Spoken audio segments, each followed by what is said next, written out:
Hi guys, என்னோட video என்ன அப்படின்னு பார்த்தீங்கன்னா, நம்ம எல்லாருக்குமே தெரியும் ஐபிஎல் ரொம்ப சூப்பராக போயிட்டுருக்குன்னு. அது மட்டும் இல்லாமல் இந்த ஐபிஎல்லோட சாம்பியன்ஸ் யார் அப்படின்னு பார்த்தீங்கன்னா, நம்மளோட கேகேஆர் தாங்க. சீரியஸாக வேறு லெவலில் ஆடினாங்க. அதில் எந்த டவுட்டுமே இல்லை. சீரியஸாக கேகேஆர் இந்த சீசனில் வேறு லெவலில் கான்ட்ரிபியூட் பண்ணாங்க. அது மட்டும் இல்லாமல் பயங்கரமாக டீம் பர்ஃபார்மன்ஸும் நல்லாச்சு. முக்கியமாக ஸ்ரேயாஸரோட கேப்டன்சியுமே நல்லாச்சு. ப்ளஸ் ஒரு கேகேஆரோட சப்போர்ட் ஸ்டாஃபாக இருக்கட்டும், அது மட்டும் இல்லாமல் கேகேஆரோட மென்டர் கௌதம் கம்பீராக இருக்கட்டும், அவங்க எல்லாருமே ஒன்று சேர்ந்து இந்த கப் அடிச்சிருக்காங்க.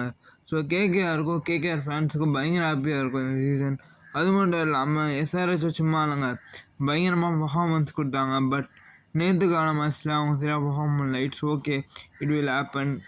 இப்போ ஒரு எஸ்ஆர்ஹெச் ரொம்ப சேடாக தான் இருப்பாங்க. பட் இதையும் கடந்தாங்க போகணும். சம்டைம்ஸ் இப்படி நடக்கும். இருந்தாலும் மறுபடியும் எஸ்ஆர்ஹெச் நல்லா கப் அடிக்க முடியும்னு நம்ம நம்பலாம். இந்த சீசனோட சாம்பியன்ஸ் கேகேஆர் தாங்க அன்டவுட்டட்லி. அது மட்டும் இல்லாமல் இப்போ நம்ம ஐபிஎல் முடிஞ்ச கையோட எல்லா பிளேயர்ஸுமே கிளம்பி யூஎஸ்ஏ போயிட்டுருக்காங்க.